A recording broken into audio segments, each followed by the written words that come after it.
مبسملا ومحمدلا ومصليا ومسلما أما بعد سامعین و ناظرین السلام علیکم ورحمۃ اللہ۔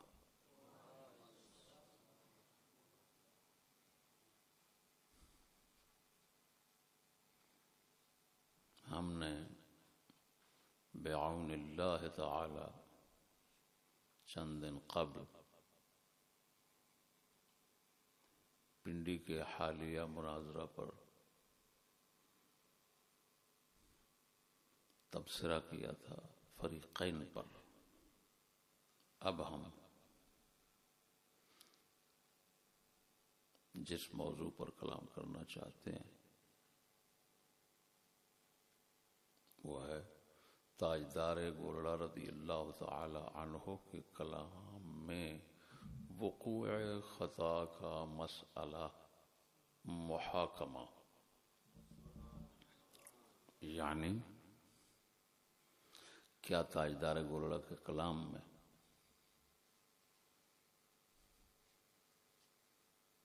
یہ بات ہے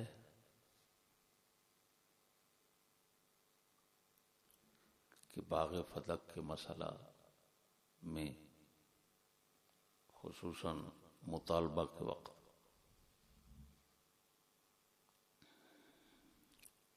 سیدہ خاتون جنت سلام اللہ تعالی علیہا سے خطا واقع ہوئی، تاجدار گولڑا کے کلام میں یہ کہیں ملتا ہے، یہ معنی موجود ہے؟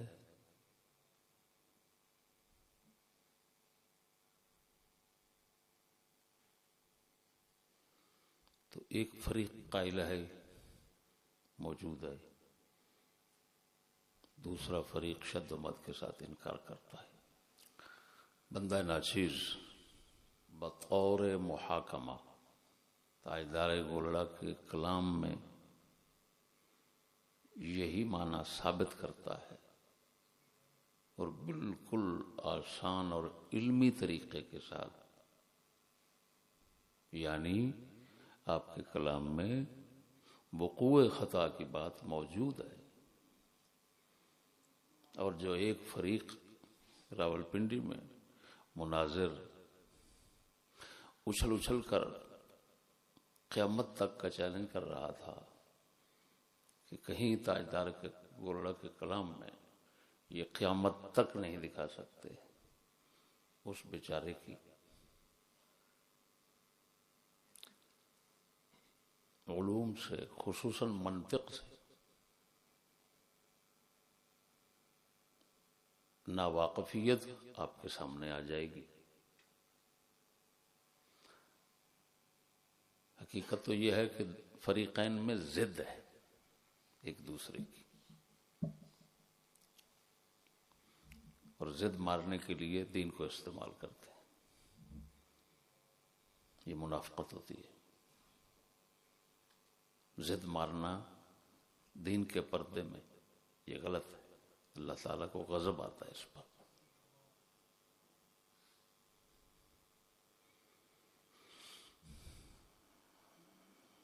دین کی بات کرنی ہے تو خلوص دل کے ساتھ خدمت دین کے لیے کرو، کسی کے ساتھ ضد مارنے کے لیے نہ کرو۔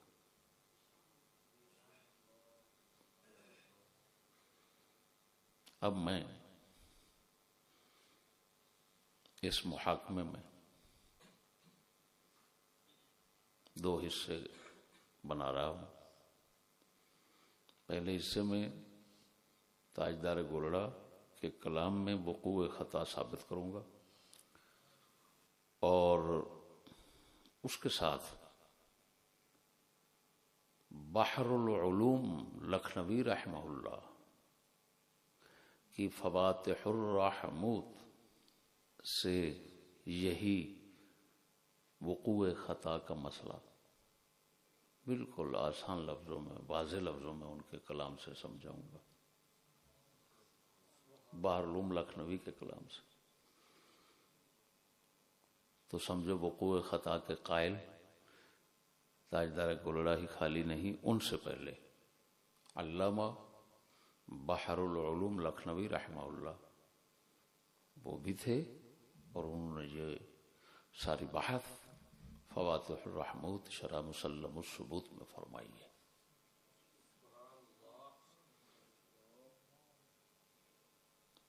خدا جانے فریقین نے اس کو مس کیوں نہیں کیا، اگر کسی نے کیا ہے تو اس مقام پر نہیں پہنچے جس مقام میں یہ بات بالکل واضح لکھی ہوئی ہے۔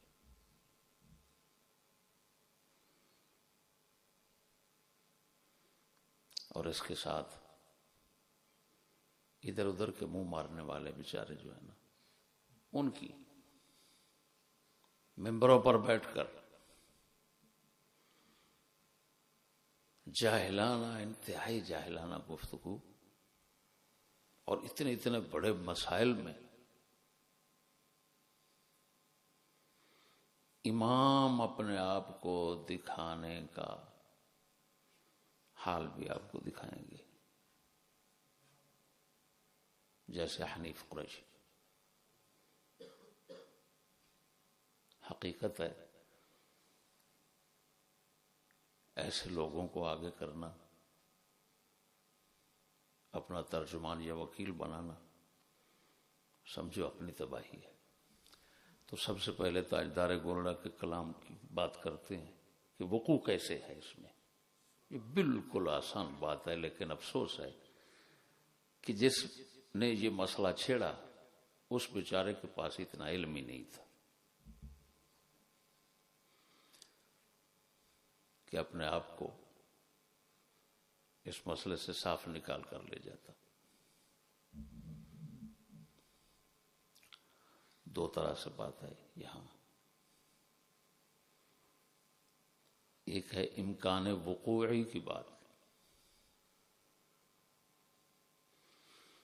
اور ایک ہے قیاس سے استثنائی کے استثناء کی بات۔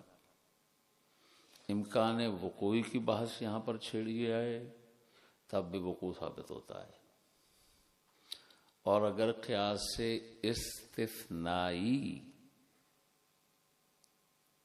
کے قاعدہ استثناء کو یہاں چھیڑا جائے تو پھر بھی وقوع ثابت ہوتا ہے۔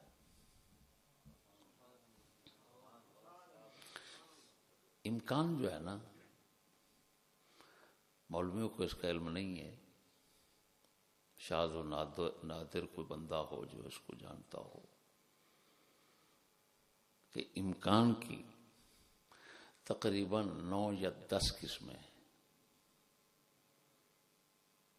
انشاءاللہ العزیز ان کی وضاحت ہماری منطق کی کتاب میں جو دوسرا ایڈیشن، دوسری طبع آئے گی اس کے اندر ہوگا۔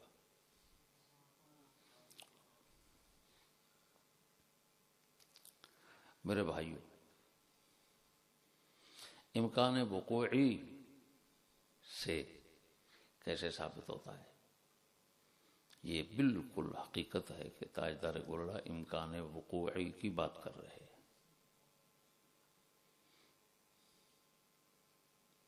لیکن اگر امکان وقوعی کی نہ بھی ہو، امکان ذاتی کی ہو، تو پھر بھی وقوع ثابت ہو جاتا ہے۔ کیوں؟ امکان وقوعی اخص ہے،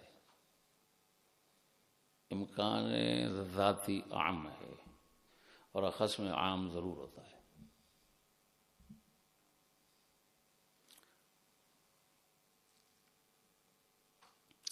دوستو، میں کیونکہ جن کو سنانا چاہتا ہوں وہ سمجھ جائیں گے، اس وجہ سے وضاحت میں نہیں جانا چاہتا۔ ممکن یا تو موجود ہوگا یا معدوم ہوگا، یعنی ابھی تک وجود میں نہیں آیا ہوگا، دو ہی صورتیں۔ اگر ممکن وجود میں آ جائے تو اس کو واجب بالغیر کہتے ہیں، اور اگر ممکن معدوم ہو، وجود میں نہ آیا ہو، تو اس کو ممتنع بالغیر کہتے ہیں۔ چنانچہ امام سعد تفتزانی رحمہ اللہ تعالی وغفر اللہ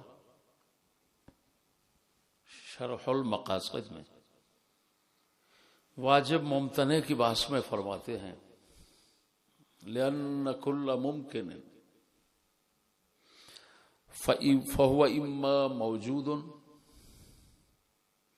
فيكون واجبا بالغیر او معدوم فيكون ممتنعا بالغیر۔ یہ ان کا کلام جو میں نے کہا اس کا شاہد آپ کو مل گیا۔ اب امکان جس طرح کا ہو، یعنی امکان ذاتی ہو یا وہ کوئی، اگر یہ آپ ایسی چیز کے متعلق بول رہے ہیں جو زمانہ ماضی میں موجود ہو چکی یا زمانہ حال میں موجود ہے، آپ اس کو کہہ رہے ہیں وہ ممکن ہے، تو لازماً بات ہے کہ جب ممکن موجود ہو تو واجب بالغیر ہوتا ہے۔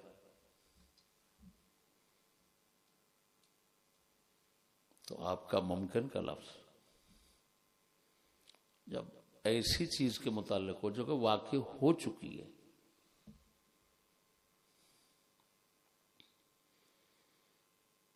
یا فی الحال واقع ہے، تو اس وقت امکان وقوع کو مستلزم ہوگا۔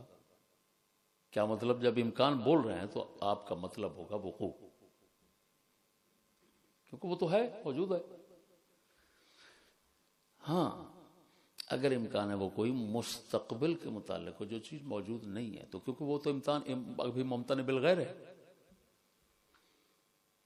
تو وقوع کو مستلزم نہیں ہوگا۔ یہ مسئلہ اس طرح سمجھانا چاہیے تھا۔ جو بات فریق اول نے، یعنی جس نے یہ مسئلہ اٹھایا، میری مراد فریق اول سے وہ ہوگا، اور جو ان کے مخالف ہیں فریق ثانی سے وہی ہوگا۔ یہ شرح ملا جلال کے حاشیہ گلمبوی میں جز اول اور صفحہ نمبر 167 پہ لکھا ہوا ہے فالامکان الوقوعی انما يستلزم وقوع الطرف الممکن بالفعل بالقیاس الى الزمان الماضی او الحال للاستقبال او على الغفول عن المراد۔ یہ سارا جو کچھ لکھا ہوا ہے اس کا یہی مطلب ہے جو آسان لفظوں میں نے تمہیں سمجھا دیا، کہ جو چیز واقع ہو چکی ہے، بات سمجھنا میری، جب آپ اس کے متعلق امکان وقوعی بولیں گے، اب پہلے تو ان لوگوں کو امکان وقوعی کا پتہ نہیں ہے۔ ایمان سے میں نے کئی حضرات سے پوچھا ہے، ان کو پتہ ہی نہیں تھا کہ امکان وقوعی کیا ہوتا ہے۔ وہ کہتے ہیں امکان وقوعی یہ ہے کہ چیز واقع ہو چکی ہو۔ ارے بھائی واقع ہو چکی ہے تو مستقبل میں تو ہو ہی نہیں ابھی، تو امکان وقوعی کا تعلق مستقبل کے ساتھ کیسے ہوگا؟ یہ حال ہے ان لوگوں کا۔ ارے بھائی تمام اصطلاحات فلاسفہ کی سمجھانے والے لوگ جو ہیں نا، اس کا معنی لکھ رہے ہیں امکان وقوعی کا، کہ جس کے وقوع کو فرض کیا جائے تو اس سے کوئی محال بذات لازم نہ آئے۔ اب چاہے وہ ماضی کا ہو، چاہے حال کا ہو، چاہے استقبال کا ہو، تینوں آ گئے۔ تو امکان وقوع کا تعلق تینوں کے ساتھ ہوتا ہے. یہ سمجھنا کہ امکان وقوع کا تعلق صرف ماضی اور حال کے ساتھ ہوتا ہے. جب کہہ رہے ہو امکان وقوع کی تعریف میں جب کہو گے جو پہلے واقع ہو، ارے بھائی واقع ہو تو وہ تو صرف ماضی یا حال میں ہوگا، مستقبل میں جو کچھ ہونا ہے وہ تو واقع نہیں ہوا، تو پھر امکان وقوعی اس کے لیے کیسے استعمال کرو گے؟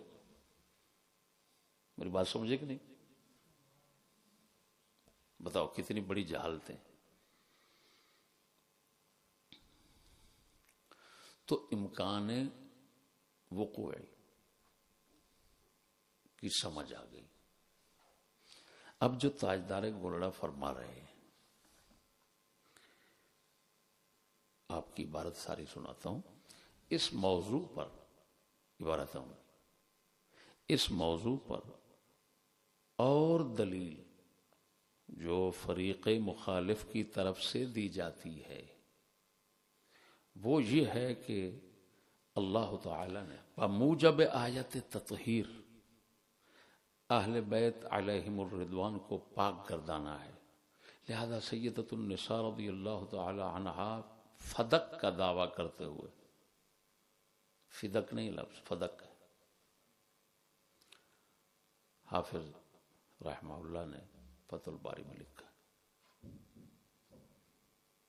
فدق کا دعویٰ کرتے ہوئے کسی ناجائز امر کی مرتکب نہیں ہو سکتی. یہ تاجدار گولڑا نے رافضیوں کی بات کی ہے کہ رافضی یہاں پر یہ کہتے ہیں کہ فدق کے مسئلے میں کیونکہ بی بی پاک تو آیت تطہیر کا مصداق ہیں، تو پھر کسی ناجائز امر کا، ناجائز کام کا ارتکاب اس موقع پر، یعنی کیا مطلب، ناجائز دعوے کا ارتکاب بی بی پاک سے ناممکن ہے. یہ شیعوں کی دلیل ذکر کرنے کے بعد ہمارے تاجدار گولڑا رضی اللہ تعالی عنہ ان کا رد کرتے ہیں. فرماتے ہیں اس دلیل کا تفصیلی جواب آگے چل کر آیت تطہیر کی فصل میں دیا جائے گا. اور واقعتاً آپ نے آگے دیا. یہاں اتنا کہہ دینا کافی ہے کہ آیت تطہیر کا مطلب ہرگز یہ نہیں کہ یہ پاک گروہ معصوم ہیں. یہ مطلب ہرگز نہیں کہ یہ پاک گروہ معصوم ہے. اسی سے چمنوں کا پتہ چل گیا آپ کو کہ وہ جو سیدہ خاتون جنت کو معصومہ کائنات کہتا ہے وہ اس کی اپنی بکواس ہے رفظ کی وجہ سے. وہ تاجدار گولڑا کے مخالف ہے. تاجدار گولڑا تو فرما رہے ہیں کہ اس آیت تطہیر کا مطلب یہ ہرگز نہیں کہ یہ پاک گروہ معصوم ہے اور ان سے کسی قسم کی بھی خطا کا سرزد ہونا ناممکن ہے. یہ بات نہیں، آیت تطہیر کا یہ مطلب نہیں. دیکھو یہ دو باتیں کی آپ نے. ایک تو یہ معنی نہیں آیت تطہیر کا کہ یہ اہل بیت معصوم ہیں، یہ معنی نہیں. دوسرا جملہ فرمایا کہ ان سے کسی قسم کی خطا کا سرزد ہونا ناممکن ہے، یہ معنی نہیں ہے آیت کا. جب آپ فرما رہے ہیں کہ ان سے کسی بھی خطا کا سرزد ہونا ناممکن ہے، یہ کہنا غلط ہے، یہ سمجھنا غلط ہے، تو اب معنی کیا بنے گا کہ ان سے کسی قسم کی خطا کا سرزد ہونا ممکن ہے. یہ تاجدار گولڑا فرما رہے ہیں. اب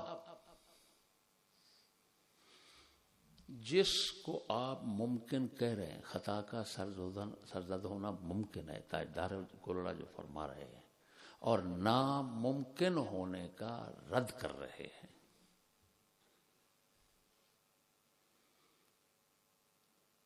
تو وہ دیکھتے ہیں کہ مستقبل کی بات ہے یا ماضی کی. یعنی کیا مطلب کہ بی بی پاک سے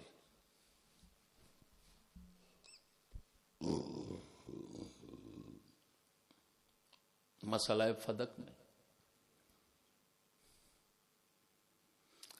خطا کا سرزد ہونا واقع ہو چکا، تاجدار گولڑا یہ کہنا چاہتے ہیں، تو صاف سی بات ہے شیعہ کہتے ہیں سرزد بالکل نہیں ہو سکتی۔ فدق کے مسئلے میں ان سے کسی قسم کی خطا اور ناجائز امر کا ارتکاب یعنی کہ دعوے کا، یہ بالکل ممکن نہیں اور نہیں ہو سکتا۔ شیعوں نے یہ کہا۔ تاجدار گولڑا اس کے مقابلے فرما رہے ہیں آیت تطہیر کا یہ مطلب بالکل نہیں ہے کہ وہ معصوم ہے اور ان سے ایسا ممکن ہی نہیں خطا۔ نہ بھائی، ممکن ہے۔ جب ممکن کہہ رہے ہیں تو وہ قائل ہیں بالکل واقع نہیں ہوا، کوئی خطا ان سے اس مسئلے میں ہوئی نہیں، تو خود سمجھدار ہو۔ اس کا جواب تو اسی صورت میں ہوگا کہ آپ کہیں، تاجدار گولڑا کہیں کہ نہیں، اس موقع پر خطا سرزد ہوئی۔ کیوں؟ اگر یہ کہتے ہیں کہ فقط ممکن ہے اور وقوع نہیں ہو سکتا،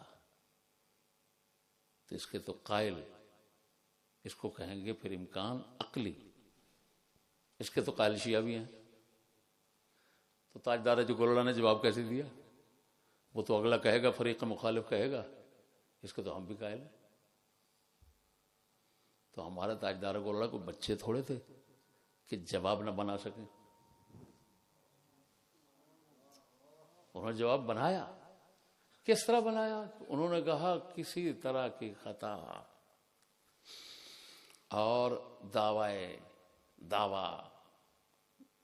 ناجائز امر کا، غلط دعویٰ یعنی اس کا بالکل صدور ان سے ممکن نہیں، وہ یہ کہیں اور تاجدار گولڑا کہیں فقط نہیں ممکن ہے بھائی، تو اس سے جواب نہیں ہوگا۔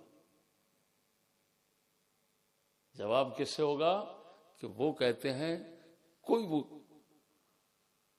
لفظ ہیں کسی ناجائز امر کی مرتکب نہیں ہو سکتی، لہذا ان کا مطلب ہے شیعوں کا کہ اس وقت خطا ان کی اجتہادی نہیں تھی۔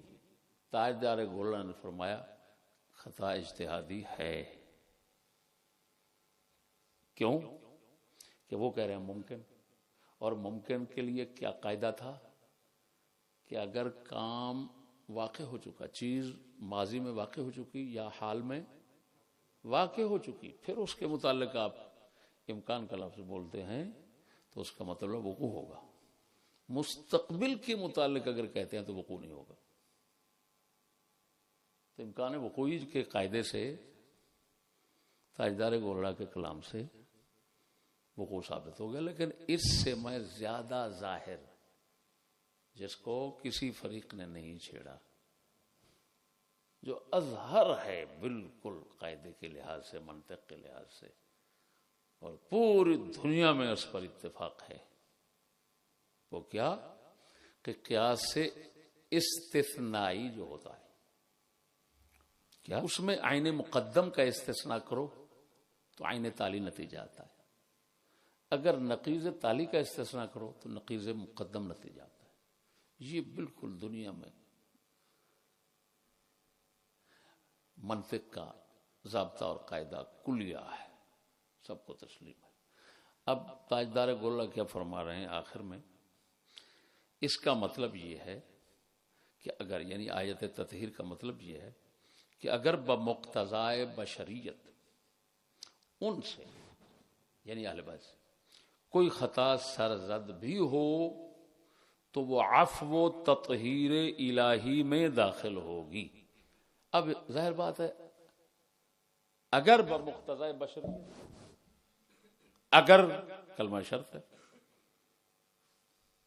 اتصالی، تو قضیہ شرطیہ متصلہ بن رہا ہے، قیاس استثنائی بنے گا۔ اب میں عین مقدم کا استثناء کر کے عین تالی نتیجہ آپ کو دیتا ہوں تاجدار گولڑا کا مطلب سامنے آ جائے گا. وہ ہے لیکن بمقتضائے بشریت ان سے خطا سرزد ہوئی تو وہ عفو و تطہیر الہی میں داخل ہے. اگر کوئی کہے کہ نقیض تالی کا استثناء کر کے نقیض مقدم نتیجہ نکالو،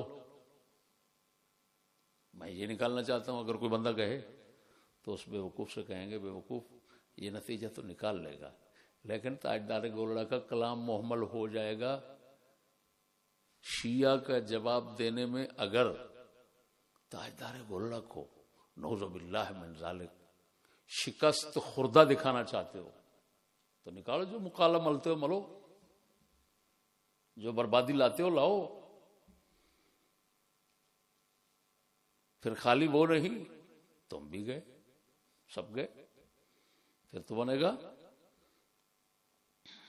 عفو تطہیر الہی میں داخل نہیں. لیکن وہ عفو تطہیر الہی میں داخل نہیں تو وہ مقتضائے بشریت ان سے کوئی خطا سرزد نہیں ہوئی. تو تاجدار گولڑا تو یہ فرمانا چاہتے ہیں کہ وہ عفو تطہیر الہی کے تحت داخل ہیں، تمہارے نتیجے نے نکال دیا ان کو، تو اب کیا کرنا پڑے گا؟ وہی طریقہ جو ہم نے اختیار کیا، کیا کہ عین مقدم کا استثناء کرو، عین تالی نتیجہ آئے گا. تو وہ کیا ہوگا کہ لیکن بمقتضائے بشریت ان سے خطا سرزد ہوئی تو یہ وقوع ہے. تاجدار گولڑا یہی فرمانا چاہتے ہیں، اس سے شیعہ کا رد ہو گئے. یہاں میرے سے ایک غلطی ہوئی پچھلے بیان میں، اس کا ازالہ کرنا چاہتا ہوں کہ عفو تطہیر، ہم نے کہا عفو کا لفظ جو ہے نا وہ خطائے معصیت گناہ کا تقاضا کرتا ہے. بعد میں نے تأمل کیا تو بحمداللہ تعالی یہ سمجھ آیا کہ نہیں، عفو اور مغفرت دونوں تقدم ذنب، تقدم خطا کو مقتضی نہیں ہے. یہ ضروری نہیں ہے کہ جہاں عفو ہو مغفرت ہو اس سے پہلے گناہ ہو، یہ کوئی نہیں ضروری. کیوں؟ قرآن مجید میں رسول اکرم صلی اللہ علیہ وسلم کے متعلق ہے عفا اللہ عنک لما اذنت لہم، اللہ نے آپ کو معاف فرما دیا، اے محبوب آپ نے ان کو اجازت کیوں دی؟ تو پہلے فرمایا عفا اللہ عنک، اللہ تعالی نے آپ کو معاف فرما دیا، حالانکہ آپ سے کوئی گناہ سرزد نہیں ہوا تھا، صرف خلاف اولا تھا. تو میں اس کا مطلب ہے خلاف اولا خطا اجتہادی میں بھی یہ بولا جا سکتا ہے. بلکہ وہ اصحاب بدر جو ہے ان کے متعلق آتا ہے، اللہ نے فرمایا اعملوا ما شئتم انی قد غفرت لکم، کرو جو تم نے کرنا ہے ہم نے آپ کو بخش دی. اب بدر والوں سے کوئی گناہ سرزد نہ ہو، پیشگی فرما رہا ہے ہم نے تمہیں بخش دیا. اب میرے بھائیوں اسی سے رد ہو گیا وہ راشد کا جو یہاں کہہ رہا تھا خطائے معصیہ ثابت ہو رہی ہے فلان فلان. یہ تھا تاجدار گولڑا کے کلام میں وقوع کو ثابت کرنے کا مسئلہ. وہ بالکل دو طریقوں سے ثابت ہو گیا. ہمارے کلام کو توڑنے کے لیے کسی کو پہلے یہ علوم عقلیہ سمجھنے چاہیے اور پھر مذہب اہل سنت کو بھی سمجھنا چاہیے، پھر تاجدار گولڑا کے کلام میں تأمل کرنا چاہیے کہ وہ کن کو جواب دینا چاہتے ہیں اور کس انداز میں دینا چاہتے ہیں، کس طرح ان کا جواب صحیح بنتا ہے. یہ میرے بھائیوں اس کے بعد یہ آگے فواتح الرحمود. اللہ اکبر. مخالفین کے گلے میں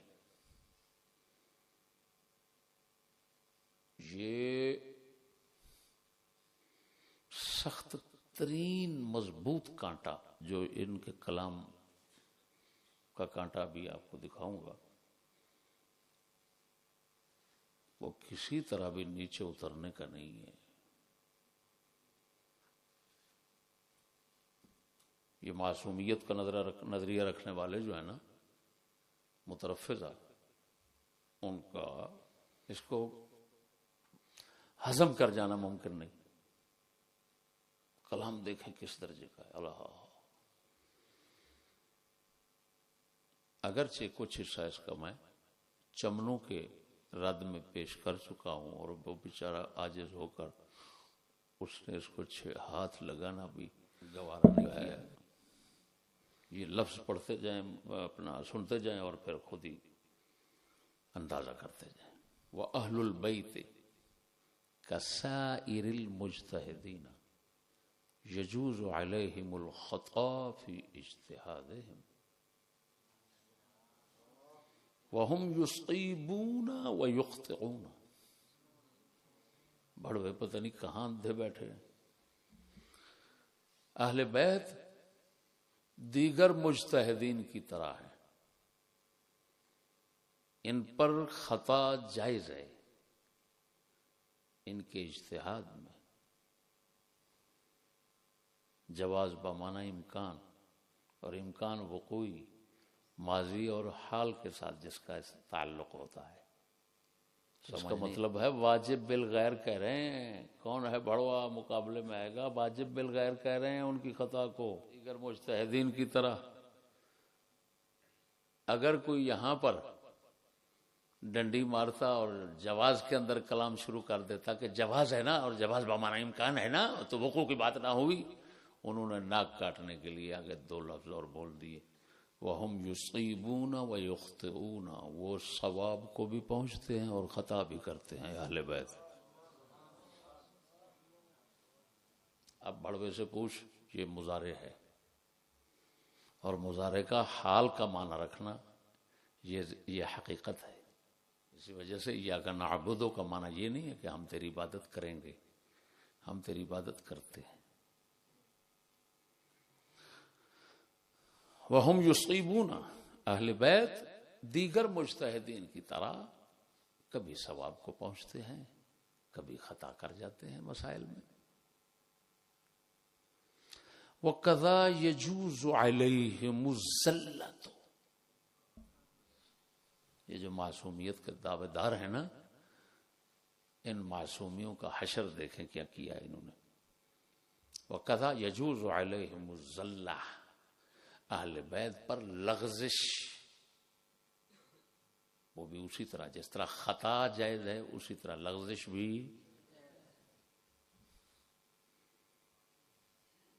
جواز بمعنی صحت، اس کو ناجائز نہیں کہنا.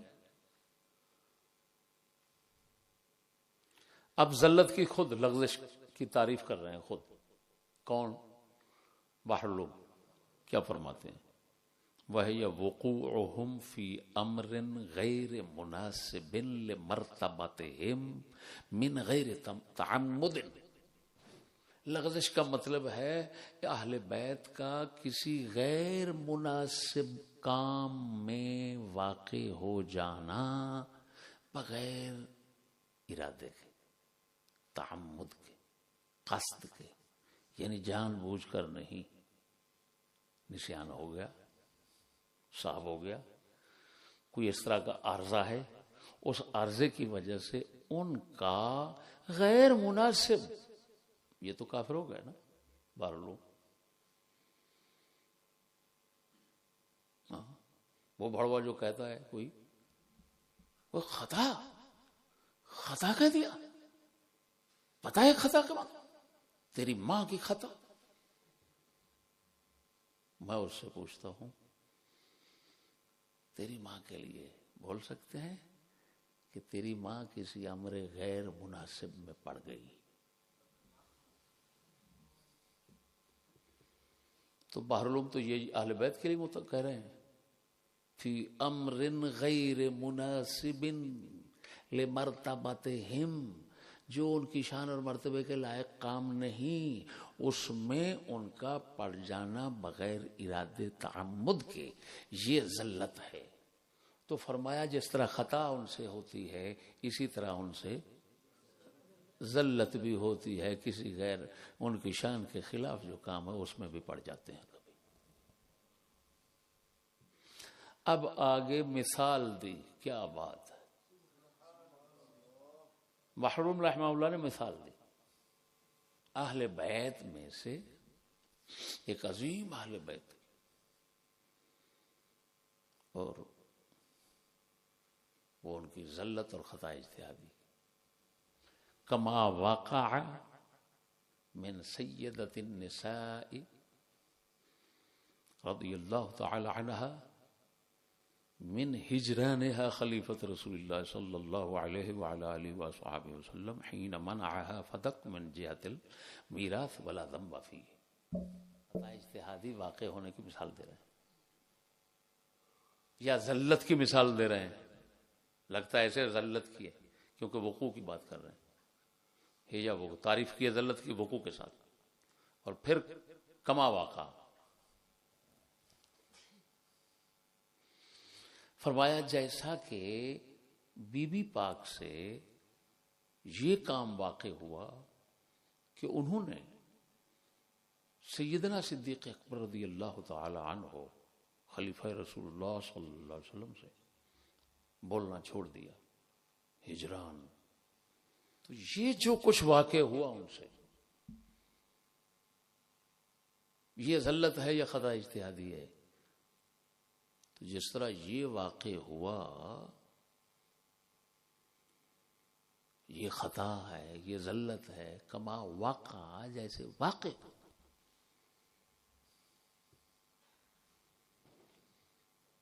تو وقوع تو وہ کہہ رہے ہیں، صاف کہہ رہے ہیں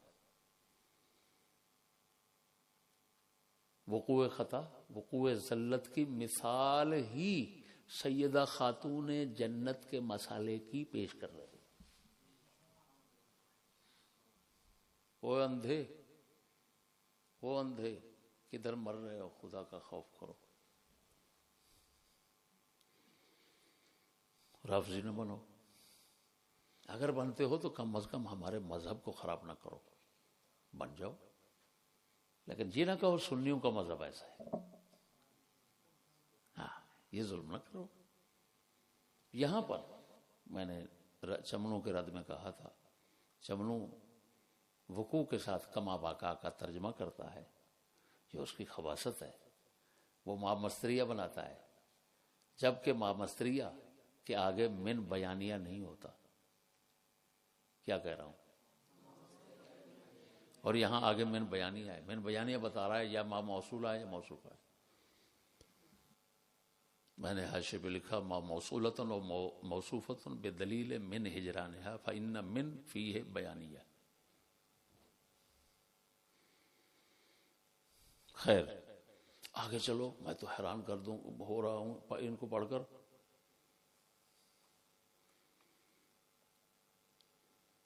ثم اہل البیت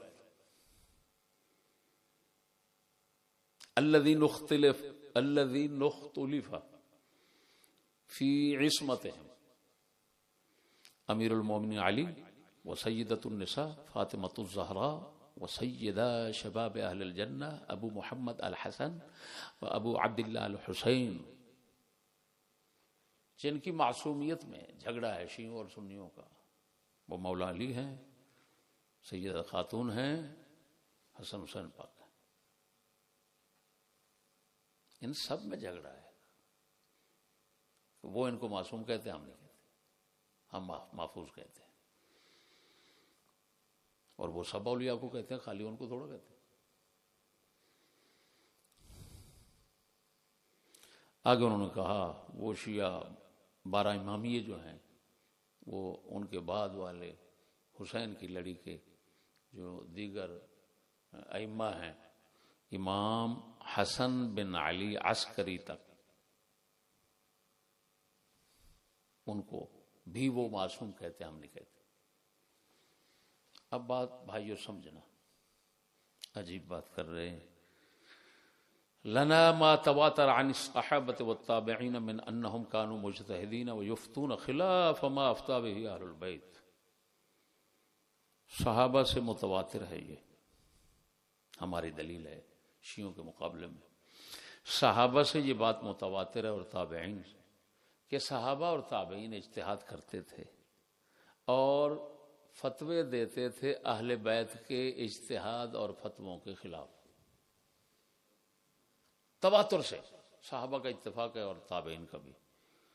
تو جب وہ خود فتوے بھی دیتے تھے، اجتہاد بھی اہل بیت کے خلاف کرتے تھے، تو اس کا مطلب صاف نکلا، وہ سمجھتے تھے ان سے خطا ہوتی ہے۔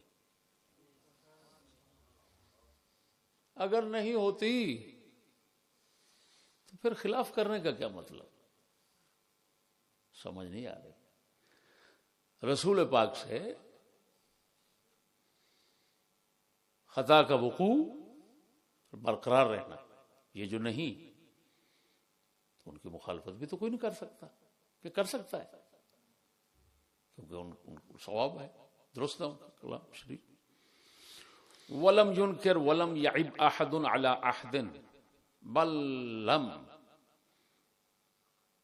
يُخَطَّأْ أَحَدٌ مِّن مُخَالَفَةِ أَهْلِ الْبَيْتِ فِي الْحُكْمِ وَلَمْ يَقُلْ أَحَدٌ بِفَسَادِ اجْتِهَادِ مَنْ قَالَ بِخِلَافِهِ۔ کسی ایک اہل بیت میں سے یا صحابہ یا تابعین میں سے کسی نے ایک دوسرے پر اعتراض نہیں کیا کہ تم ہمارے خلاف چل رہا ہے تو گیا، یار تو خلاف چل رہا ہے ان کے، یار ایسے نہیں، جائز ہی نہیں ہے، تم کیا کر رہے ہو؟ نہ، انہوں نے فرمایا یہ سب چلتا رہا ہے۔ جب چلتا رہا ہے تو یہ صرف رافضیوں کی بدعت ہے، یہ عقیدہ رکھنا، ورنہ سنت یہی چل رہی ہے صحابہ، اہل بیت، تابعین، تبع تابعین، سب میں۔ کیا کہ جس طرح باقی مجتہدین سے خطا ہوتی ہے، اسی طرح اہل بیت کے مجتہدین سے بھی خطا ہوتی ہے۔ سمجھ آئی کہ نہیں ہوئی؟ اس سے بڑی بڑی باتیں، توجہ ہے، اس سے عجیب بڑی بات فرماتے ہیں، وَهَذَا يُفِيدُ عِلْمًا ضَرُورِيًّا بأن كل واحد من الأئمة بل المقلدين إياهم أيضا من الصحابة ومن بعدهم كانوا عالمين بعدم العصمة عن الخطأ الاجتهادي، ويفيد أيضا علما ضروريا بأن أهل البيت أيضا كانوا عالمين بعدم عصمة أنفسهم من هذا الخطأ الاجتهادي۔ فرمایا جو ہم نے دلیل پیش کی ہے تمام صحابہ اور تمام اہل بیت اور تابعین کی، کہ ایک دوسرے کے خلاف باتوں میں چلتے تھے مسائل میں، فرمایا یہ تو بدیہی علم، ضروری بدیہی علم اس سے حاصل ہو رہا ہے، کیا کہ وہ صحابہ اور اہل بیت اور یہ حضرات یہ آپس میں اختلاف کرتے تھے اور خطا پر دوسرے کا ہونا، اپنا ہونا جائز سمجھتے تھے، صحیح سمجھتے تھے، بلکہ فرمایا اس سے یہ بھی ثابت ہوتا ہے کہ خود اہل بیت بھی یقین رکھتے تھے کہ ہم انسان دوسرے مجتہدین کی طرح خطا کرتے ہیں، کبھی درست نتیجے تک پہنچتے ہیں، کبھی نادرست نتیجے تک پہنچتے ہیں۔ یہ خود اہل بیت بھی یقین رکھتے تھے اپنے متعلق۔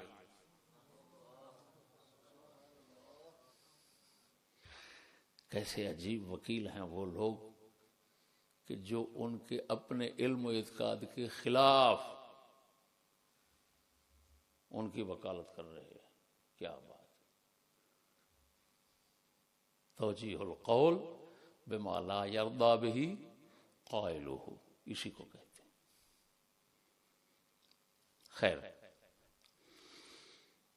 مثالیں پیش کرتے کرتے آگے چلتے ہیں۔ جواب دے رہے ہیں، جواب آیت تطہیر پر جواب دے رہے ہیں۔ بولو، شیعہ حضرات کہتے ہیں کہ انما یرید اللہ، اللہ کا ارادہ ازلی ہے، اس کا خلاف ہونا ممکن ہی نہیں. تو جب اللہ ان کو رجس سے پاک کرنے کا ارادہ رکھتا ہے تو وہ تو ہو گیا، جب ہو گیا تو اس کے خلاف نہیں ہو سکتا. لہذا معصوم اور پکا یقینی حتمی ہر طرح کی خطا سے پاک ہونا ان کا ثابت ہو گیا. بحرالعلوم لکھنوی ان کو جواب دینا چاہتے ہیں.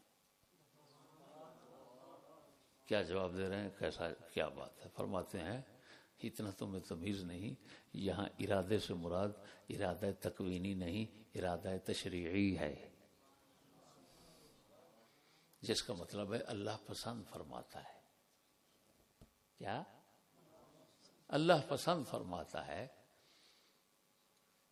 تو خدا کا ارادہ جو ازلی تکوینی ہوتا ہے اس کے خلاف نہیں ہو سکتا.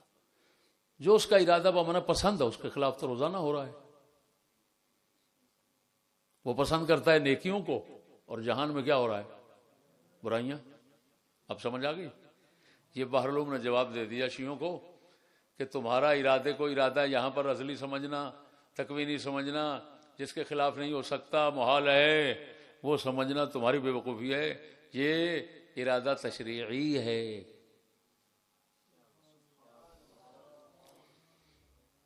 اگلی بات بھائی، وَقُلْنَا ثَالِثًا، ایک ہی سوال کا تیسرا جواب دینا چاہتے ہیں.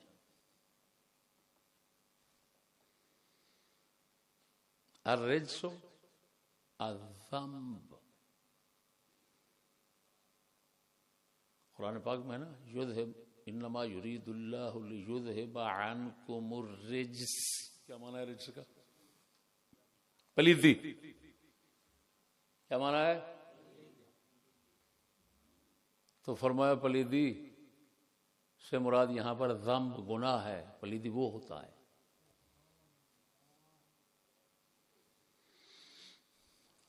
فالمعنی، بحرالعلوم معنی کر رہے ہیں آیت کریمہ کا، رجس کو ذنب کے معنی میں لینے کے بعد کیا کر رہے ہیں؟ فالمعنی یرید اللہ لیذہب عنکم الذنب ویطہرکم تطہیرا کاملا من الذنوب. یہ معنی ہے گناہوں سے پاک کرنا. فغایت ما لازم العصمت عن الذنوب لا العصمت عن الخطأ فی الاجتہاد. فرمایا جب رجس بمانا گناہ ہے تو پھر معنی ہوگا اللہ پاک چاہتا ہے اے اہل بیت تمہیں گناہوں سے پاک کرنا. اس سے یہ لازم نہیں آئے گا کہ ہر خطا اجتہادی جو ہے اس سے بھی پاک ہو جائیں. یہ نہیں، اس کا مطلب ہے گناہوں سے پاک ہونا. تو فرما رہے ہیں والمجتہد المخطی یؤجر ویثاب فکیف یکون خطأ رجسا. دلیل دی کہ رجس سے مراد ذنب ہے، خطا اجتہادی نہیں ہے. کیوں؟ کہ خطا اجتہادی پر تو اجر و ثواب ہوتا ہے، تو اس کو رجس کیسے کہا جائے گا؟ رجس پر عذاب ہوتا ہے. بل الحق کو یہ بات ذہن میں رکھنا ذرا. یہ کیا لفظ ہے؟ کیا وہ لنگر کیا ہے؟ لنگر مسٹر حنیف قریشی کے گلے میں جو لنگر پھنسے گا اور اس کے حواریوں کے گلے میں جو پھنسے گا وہ کیا ہے؟ بل الحق انه لا يلزم منه العصمت عن الذنوب ايضا. فرمایا حق تو یہ ہے کہ آیت تطہیر جو ہے نا وہ اہل بیت کے گناہوں سے معصوم ہونے پر بھی دلالت نہیں کرتی. کیا کہہ رہے ہیں؟ آیت تطہیر اہل بیت کے گناہوں سے معصوم اور پاک ہونے پر بھی دلالت، یعنی جس طرح کہ خطا اجتہادی سے وہ معصوم نہیں، اسی طرح گناہوں سے بھی معصوم نہیں.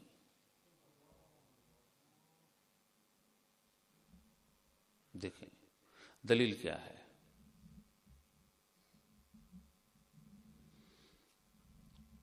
فرمایا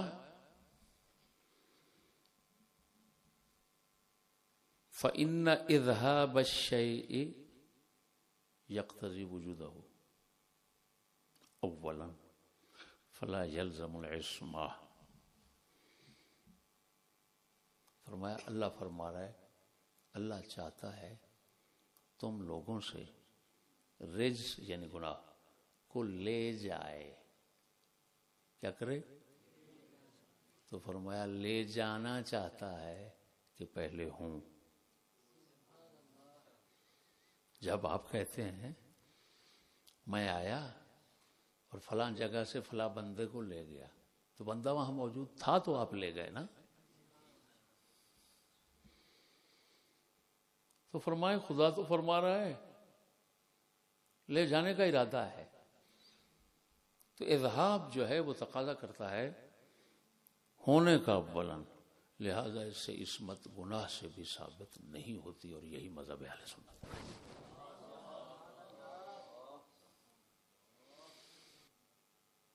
آپ اس بھڑوے کا بتاؤ جس نے سیدہ کو کہا معصومان الخطا. کمینے پھر سنی کہتا ہے اپنے آپ کو، شرم تو کرو.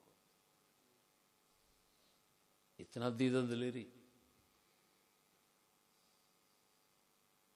ہم جیسے مسکین بیٹھے ہوئے ہیں، اہل بیت کا مذہب اتنا بے سہارا تو نہیں.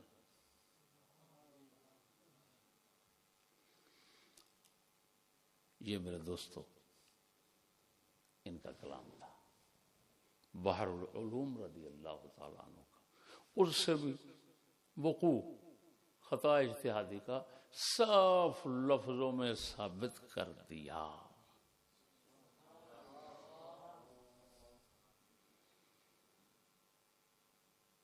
باقی رہا گناہ، تو گناہ سے وہ محفوظ ہیں، معصوم نہیں. اللہ نے ان کو محفوظ رکھا ہے. عصمت عن الذنب آیت تطہیر کا معنی ہرگز نہیں، یہ بحر العلوم کی تحقیق کا نتیجہ ہے جو انہوں نے تحقیق کی. پہلا حصہ پورا ہو گیا.